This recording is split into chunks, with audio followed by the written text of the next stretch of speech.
Well, hello. Thank you for allowing me to speak here. I'm going to be talking about the importance of an open pedagogy community of practice. And I have to say that this is a passion of mine. A lot of people are under the mistaken impression that open pedagogy is kind of a new thing that started in maybe the last 5 or 6 years. Not true. The actual initial concept of open pedagogy started in the 1970s. And yes, like Gary Baker, I'm old enough to remember those times and was actually there. So it started during a time when there wasn't as much technology to help facilitate this. It was really as a pedagogical practice. And what open pedagogy meant then, and still means today, is a way to engage students more, to give them more agency in what they're learning and how they're learning it. So that's what I'm going to be speaking about, is more specifically open pedagogy and how it intersects with OER. So I thought it's always really good to begin with a definition, because there's probably at least 10 or 11 common definitions out there. Some people say open pedagogy doesn't exist unless there is OER associated with it. Some people think that open pedagogy is OER. So there's a lot of definitions. This is the one that I like. And it is that the practice of engaging with students as creators of information rather than simply consumers of it. It's a form of experiential learning. Now, experiential learning has been around a very long time, in which students demonstrate understanding through the act of creation. And what this means to me is that we want to give students as many opportunities as possible to be able to actually create content, co-create content while taking the course. Now, when I present this to faculty, pretty much they all say, forget it, I'm leaving. You know, there's no way I'm going to do that. My students are just totally unruly. They'll take over the class. But it doesn't mean that you are allowing them to do anything. You're allowing them to do it within, obviously within your syllabus structure, within a structure that says these are the things that we're going to be learning. So that's what I'll be exploring today. In OER, most of the time when you think of OER, let's go back. We're really thinking of this part, this financial student lowering cost part, which Bo Young did spend some time on, and that is very important.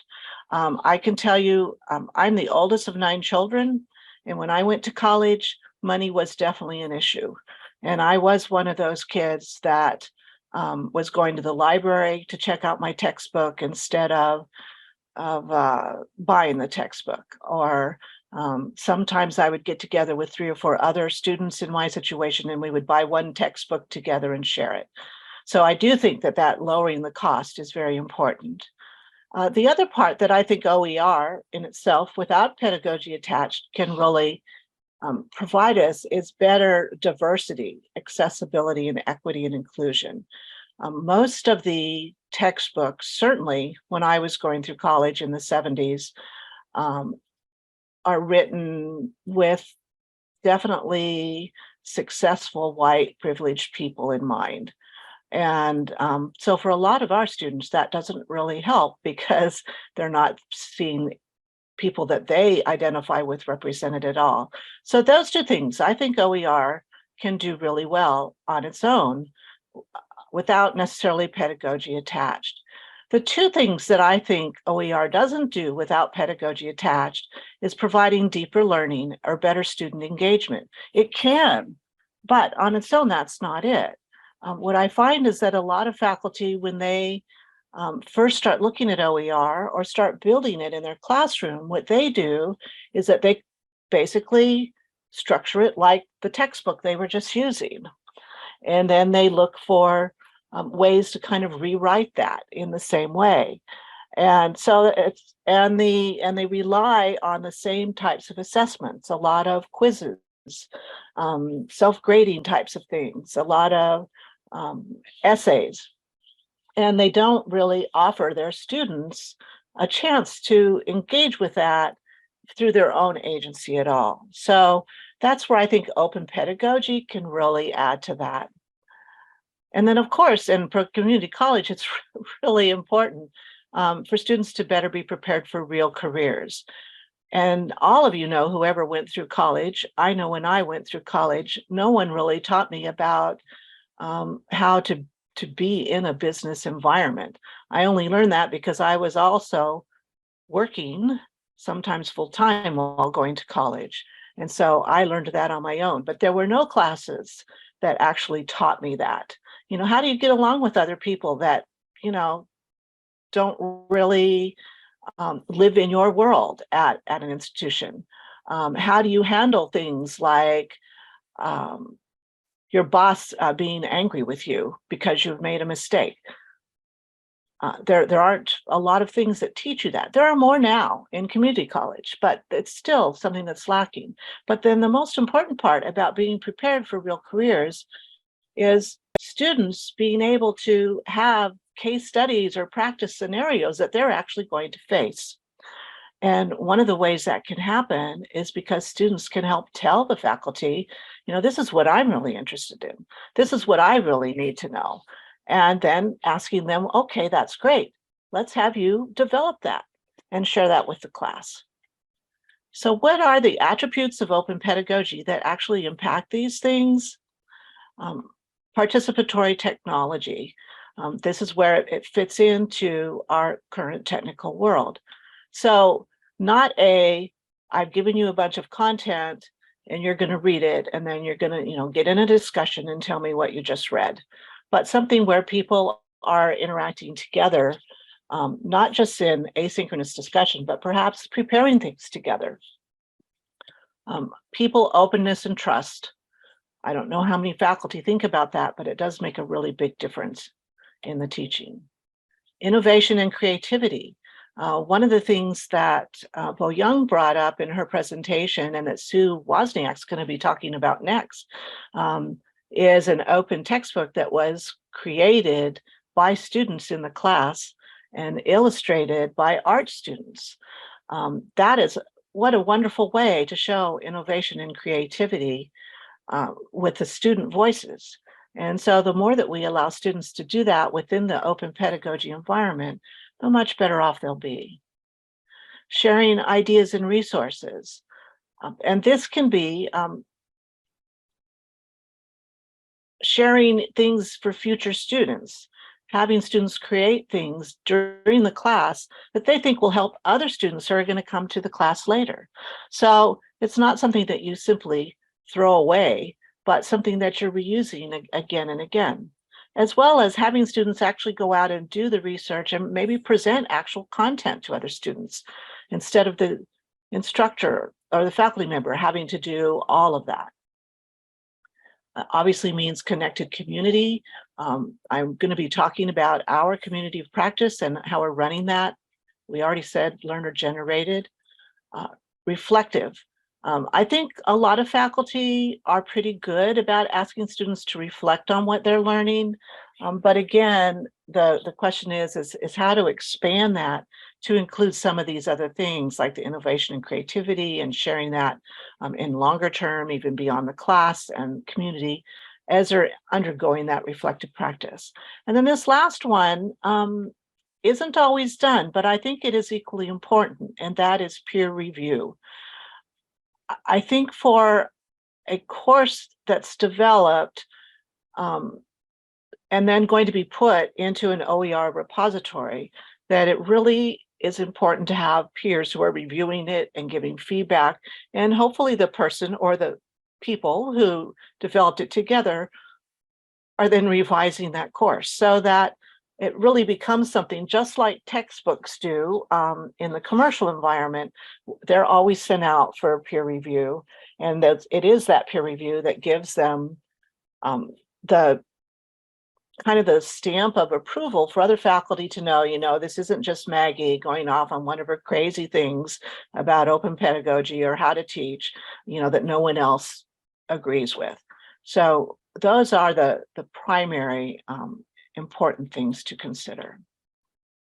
So I want to just give you a little bit of background of how the community of practice at Clover Park has worked, and then what we changed. So from the last 3 years before I came into the college work here, they had been running a community of practice around OER each spring term. And the primary focus was really about, what is OER? What are the licensings? How can the library support you?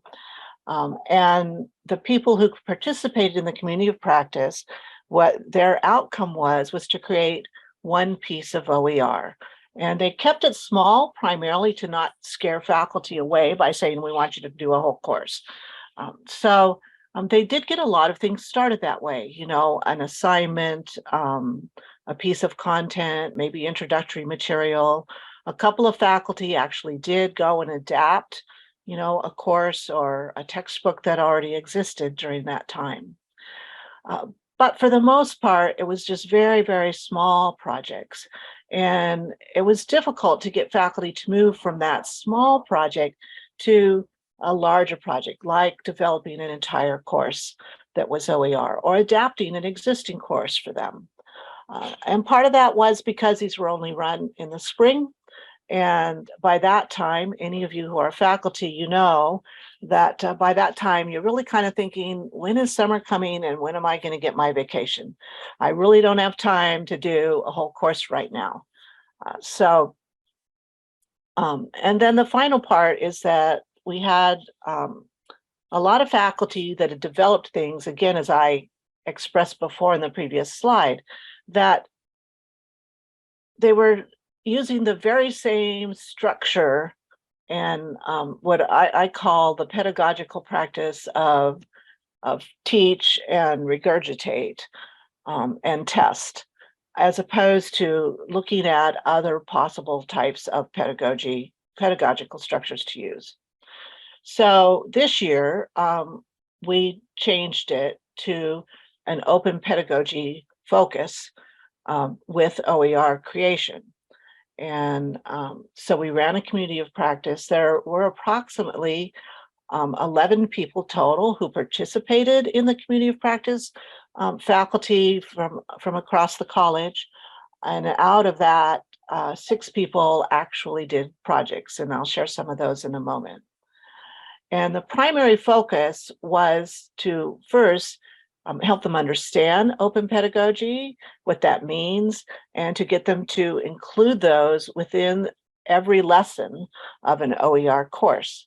And if the faculty was not involved in an OER course, and then, to include it in their normal curriculum that they were using. And then the kicker was, and this was hard, and I'll admit it, because I was one of the facilitators, was to facilitate the course to show what it means to do a course where the students, in this case the faculty, are actually co-creating the content along the way. So here are all my project faculty, and I just wanted to give each of them a shout out because they stuck with it throughout the 9 weeks of the course while developing projects. And just to describe a little bit about what they did, I've listed, the areas where they came from: communication studies, business, political science, biology, psychology, and prison education. Oh, nice typo. Juanita, Terry, and Ellen all had existing courses that were either OER or low cost. I think both Juanita's course was already completely OER. Terry's was as well, and Ellen was low cost. Her textbook was like $40. So they took an existing course and then they modified assignments, discussions, those kinds of things to include open pedagogy and to more student engagement and student co-creation. Willie Kushwa, who did a human biology course, he had actually created an open textbook 7 years ago on his own under an initial grant funding, I think that was run by the state at that point, and to the community colleges. And what he had realized is over that 7-year period is that a lot of things had changed in biology and he needed to update it. And so he actually joined to also learn about, what he can do about his specific pedagogical approach. Now, all of these people are good teachers. I'm not going to say that they were bad teachers before.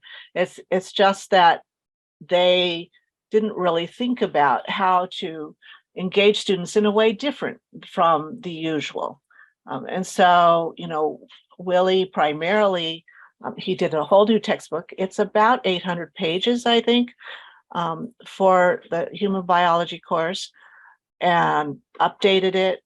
He added videos, which he didn't have 7 years ago. He added opportunities for students to kind of create their own case studies or do their own experiments,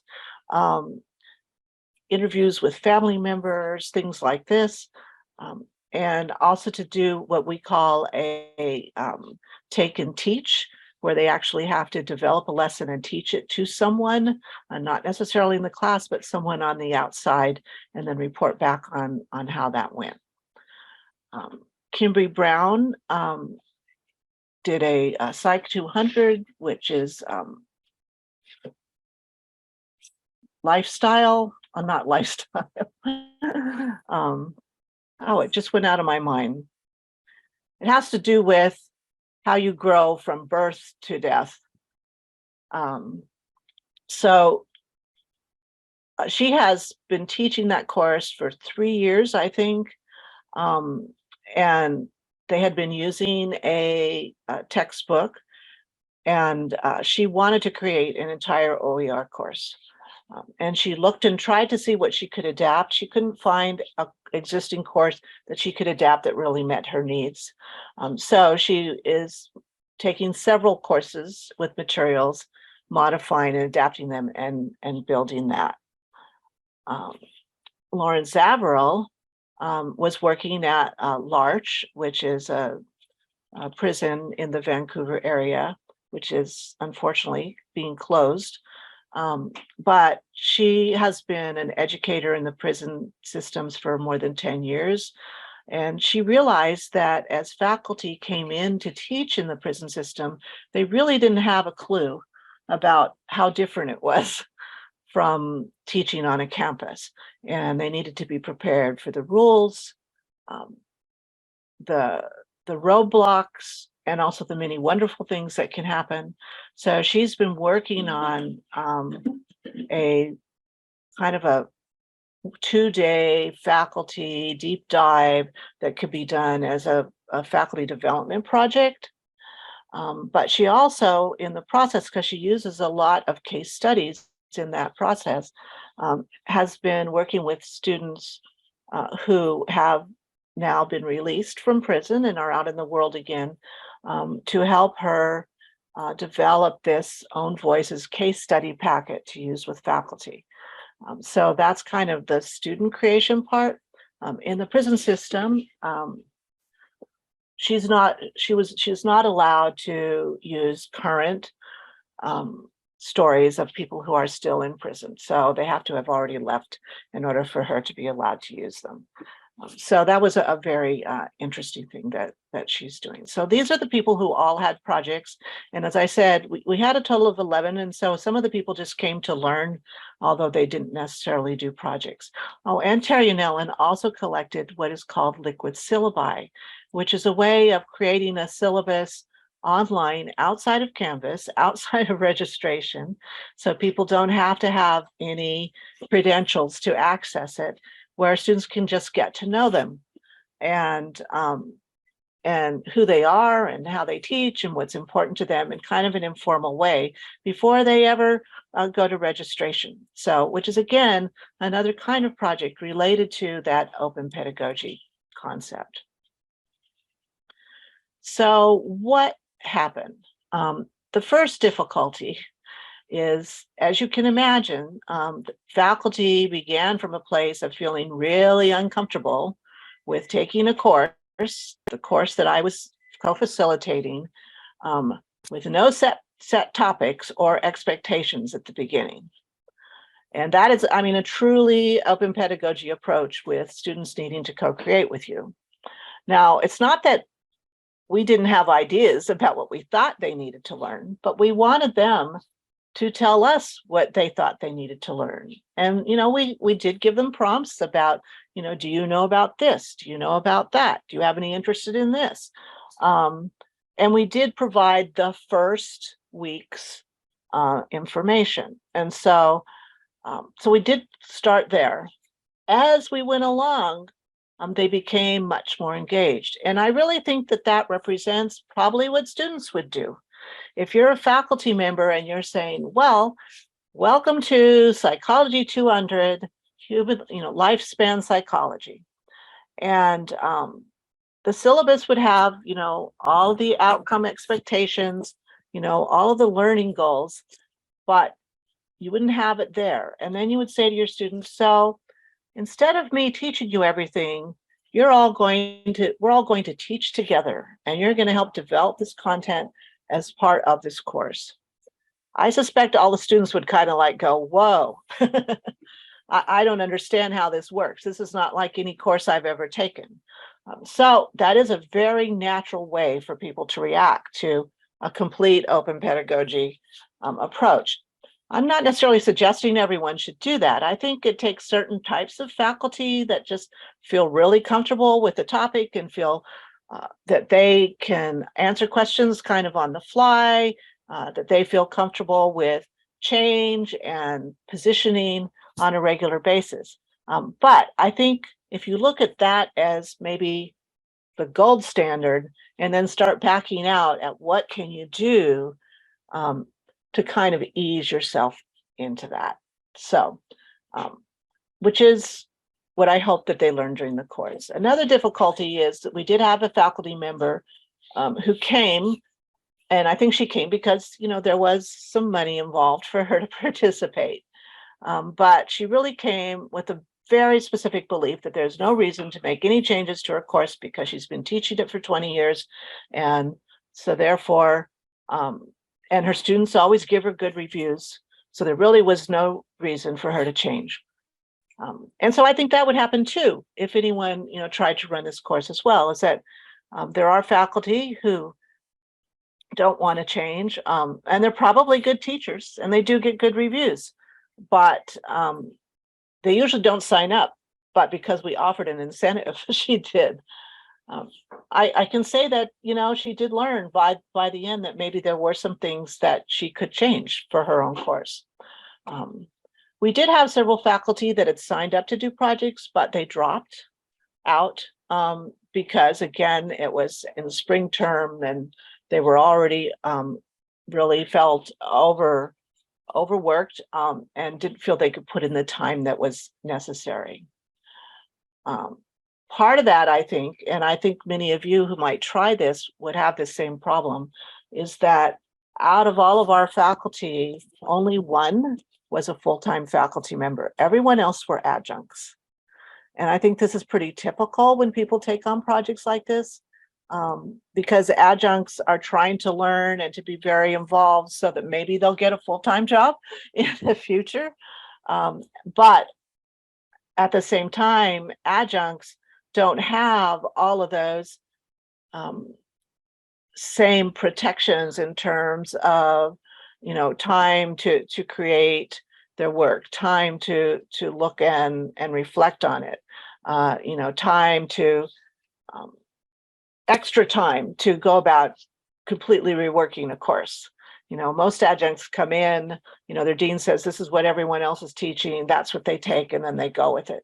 So I think people need to really consider, you know, where if the majority of people are adjuncts who are undergoing and taking this initiative, that there really needs to be some way to pay them or reward them for that time. We were fortunate because we did have money from the Guided Pathways grant that we were using to incentivize faculty towards OER and open pedagogy development.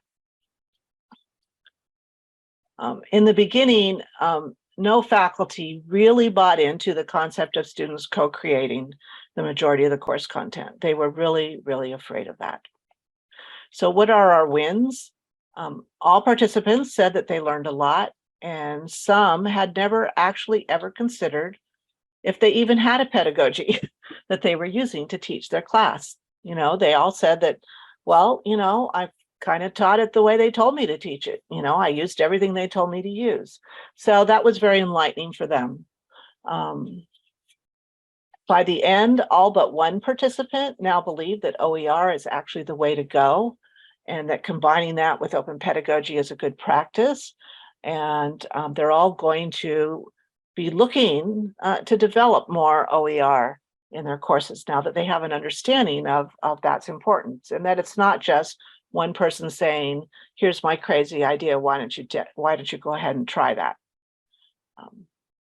All the participants in their projects included more student choice and student input and engagement in their assignments. And that is the most popular way that people include open pedagogy, is that they take an assignment and change it where students have choice, or try to make it something where students create some content, maybe teach it, maybe discuss it, maybe write an essay about it, but still that they have choices. It's not everyone's going to do this same thing. And I'm so good at doing that.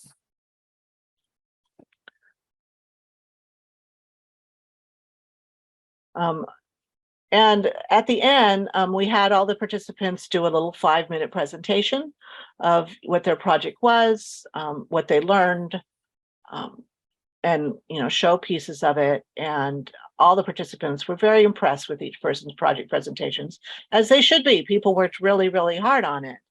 And they also expressed how much they really appreciated that community, the community of practice that we had formed, and that they are now, like anyone who goes through something rough together, they're all bonded now, and they all feel free to contact any of the other people that participated to say, hey, I'm trying this, what do you think of that? Which before, they were all pretty much kind of in their own little silo, not checking in with anyone about pedagogy or OER or the content that they were creating or how their students were doing. So I see all of that as a great big win. So what are we going to do in this upcoming year? Fortunately, we were very lucky to again get a portion of Guided Pathways funding. So we're actually going to expand this. We're actually looking to triple the number of projects. So we only had 6 in the spring, and we want to get 18. And we're also going to run the community of practice not only in spring term, but throughout the year. Because again, those people who did fall out, it was just too close of a timeline to be involved, to be learning something new, trying to do things with their classes while teaching. And so this allows people to kind of come in and out as they take the course and as they need help with their projects. I already talked about how they were all but one were adjunct faculty, so I'll skip that. And the big part is we're going to be looking at this community of practice to be an integral part of our strategic plan for growing OER over the years to come. Because the reality is we are fortunate to have funding right now.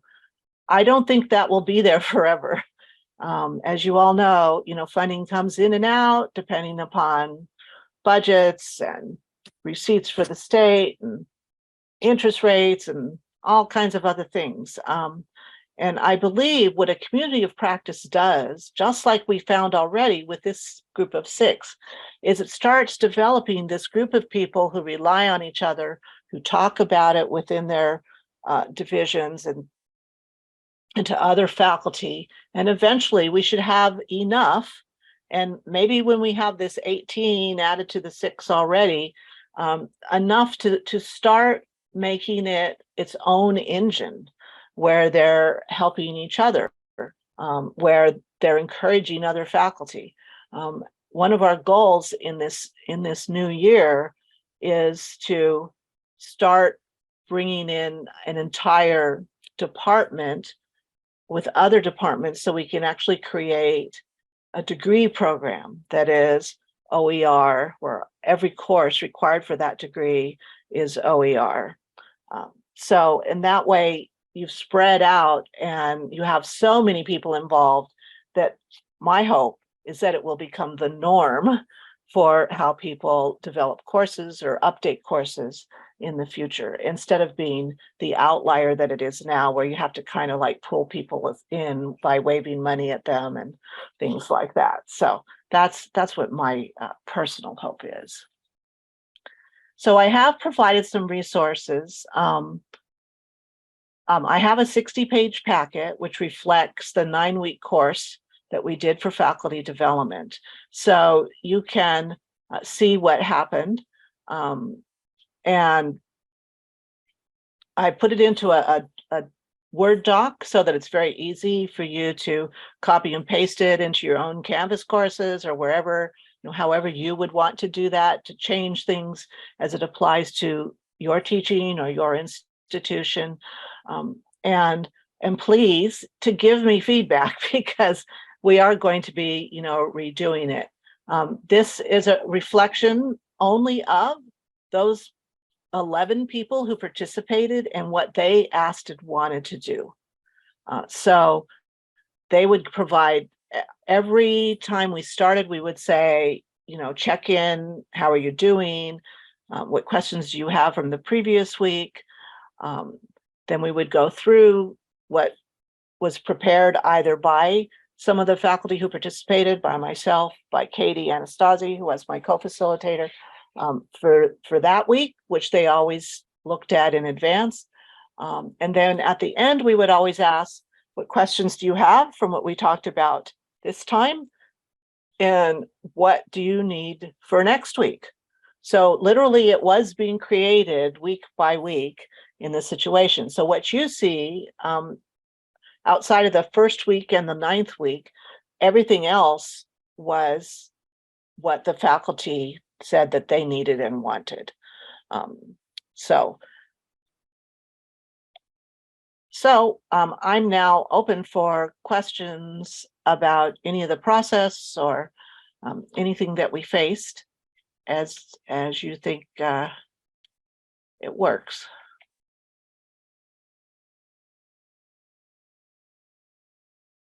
Let's see, we had a question in the chat.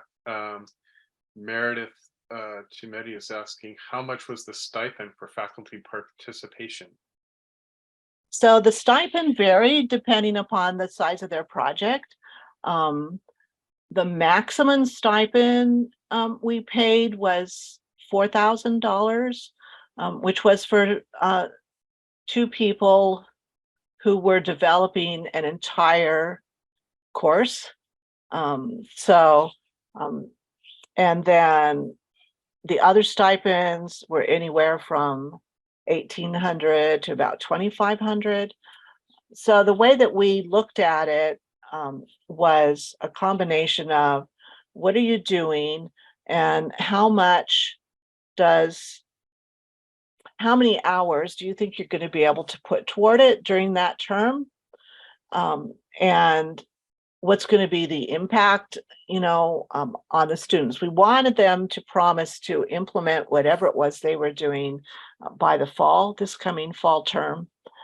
So it really kind of varied. And then of course we had to weigh all that against the budget for stipends that we had from the grant.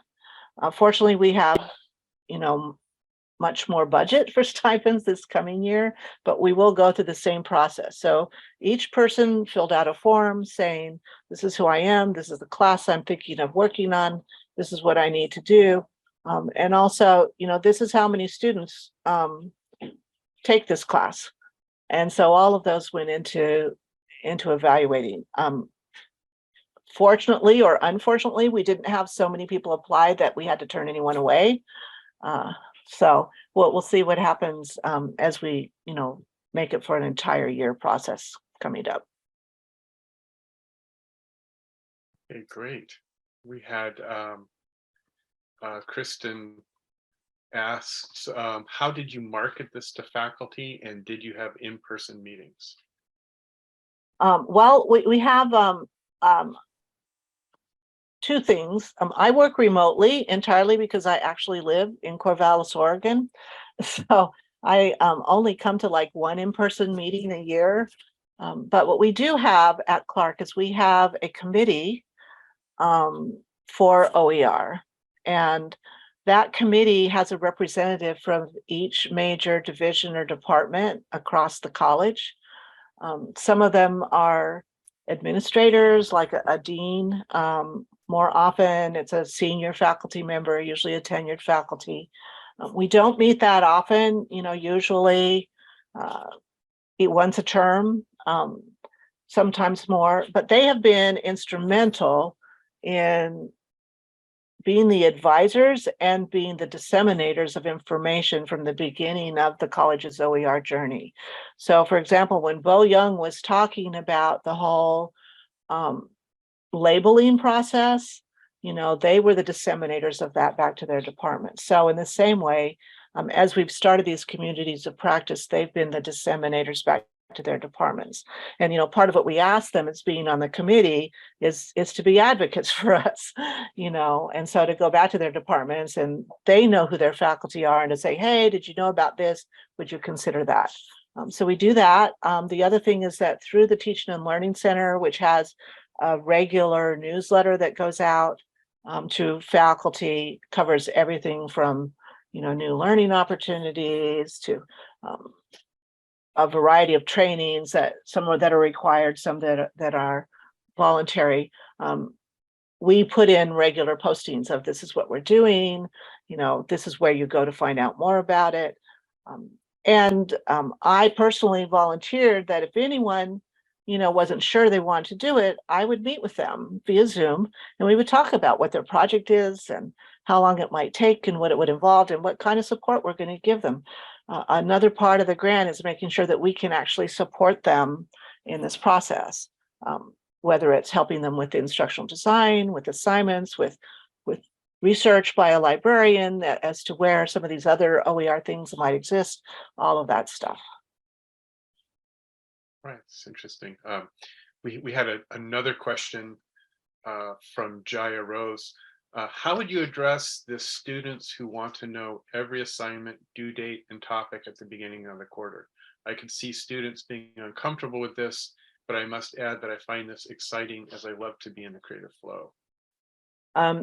You will have that uncomfortable feeling, and the vast majority of students will feel that way in the beginning. I mean, that's just a fact because that's the way they've been trained. And particularly those students, the ones that they want to make straight A's and they want to be in total control. And I think the way that you address that is at the very beginning of the class. And one of the things that I shared in that packet, there's lots and lots of links, many of them to videos, but there are a couple of videos specifically about that. Showing students who participated in that kind of thing, talking about how comfortable they felt and what they learned and why it ended up being a really good experience for them. So that may help, but I just think you have to recognize that and say, yes, it's going to happen. And, let's just try it together. And as you have a problem, as you start feeling really uncomfortable or you're having real anxiety about it, and then contact me as the instructor. And, let's talk about what options, maybe we can talk about, what your options are, what may be helpful to you. Because in the end, they really are assignments. Just like I would ask you to write an essay, or I would ask you to participate in a discussion, or I would ask you to do something in a group. It's the same. It's just that I'm asking you to be more involved in bringing the content forward to all of us, as opposed to me saying everything to you and then you just saying it all back to me again.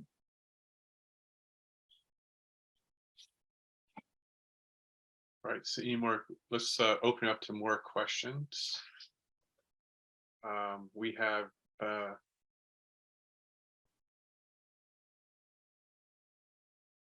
one of the things that I'm interested in, of course, in the instructional design realm, it sounds like you designed a course for faculty to teach them how to do this. And so this must have been a nice opportunity to kind of demonstrate how open pedagogy works through that professional development. Exactly, right. So my goal was, yes, for them to understand open pedagogy and how to use it, but then to actually teach the class in the most extreme open pedagogical manner so they can see that it actually works. And it, for the most part, it did.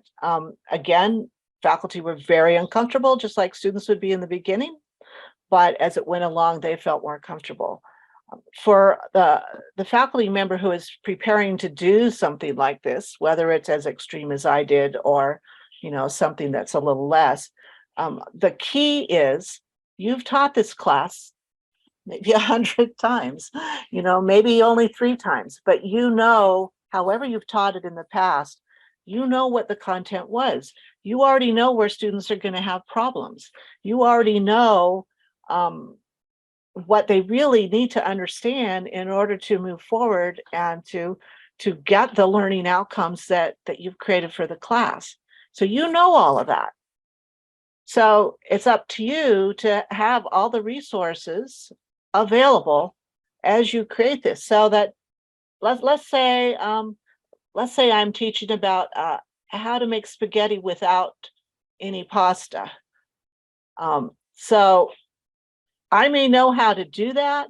What I need to do is to figure out, if I tell students we're going to learn how to make spaghetti without any pasta, and I want you to tell me how to do that I need to have an idea of what questions they're going to ask. One of which is, I've never heard that, that's impossible. So that I can start prompting them to start doing whatever I'm asking them to do. So you do need to still be prepared. But you will be, I believe, amazed by what students create, because they think in ways, at least that I don't. Maybe it's because I'm old, but they just have a completely different background and experience in their life from where they are at this point. And they're going to come up with things that you've never even thought of. And you're going to be saying, wow, I wish I had thought of that. And other students in the class are really going to relate to it. But it's just giving them the ability to do it, and to know that if they come up with something that's not quite right, they're not getting an immediate F. In other words, you can't expect them to be you, to teach it the way you would teach it. But so it's more, it does take more time. I admit it takes more time, and more nuanced prompting. But again, whether they do it on their own or whether they do it in a small group, it all depends on your course and how you might want to do that. So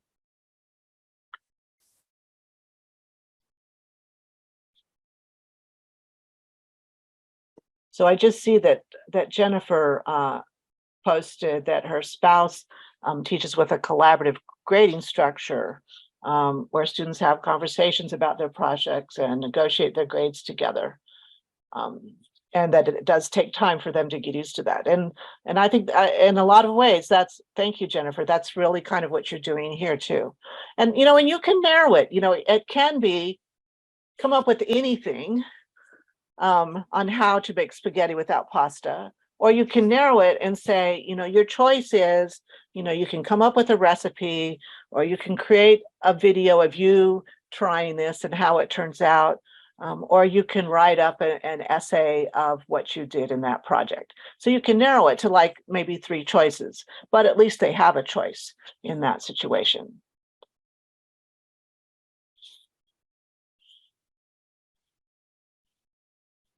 Yeah, Jameson Lee brings up an interesting question: is, do you think that particular courses or disciplines differ in how they should adopt this pedagogical strategy?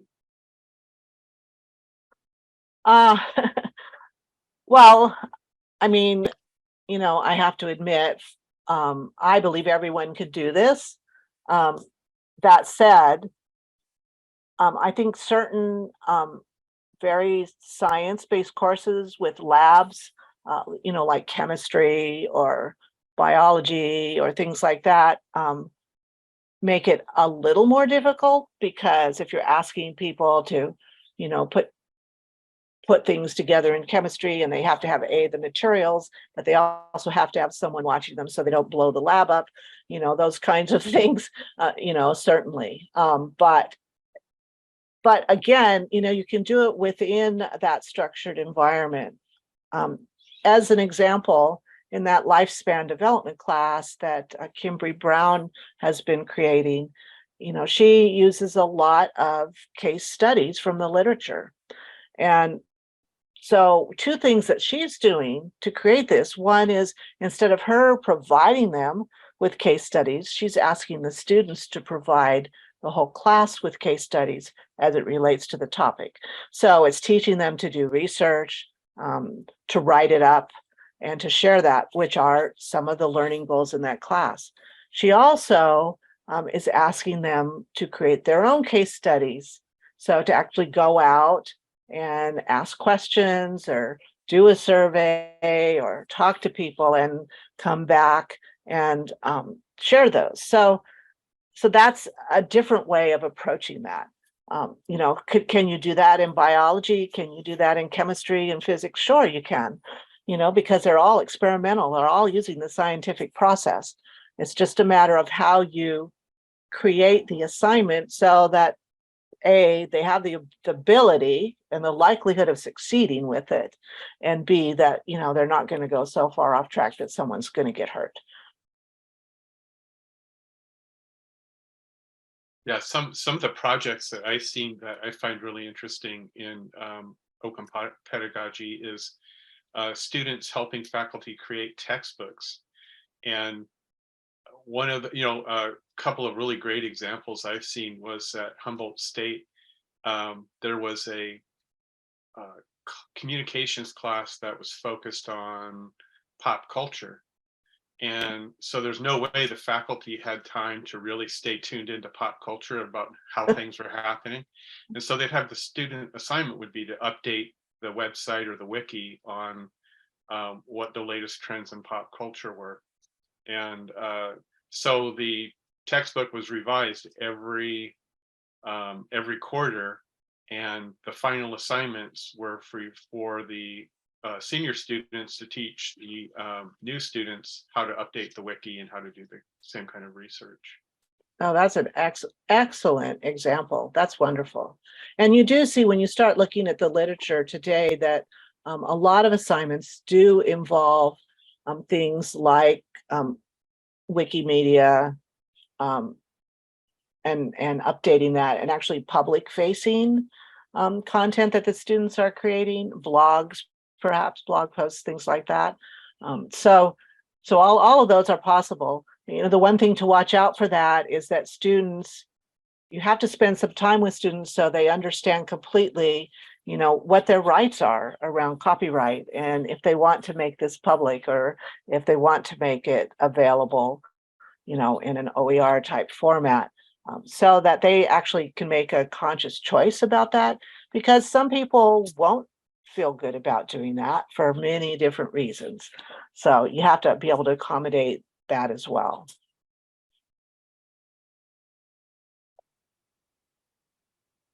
Anything else?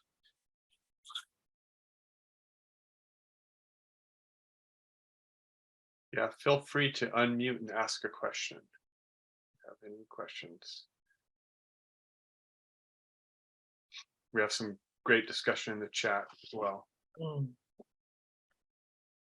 And I assume that, when you make this available to us, you'll make the chat transcript available as well?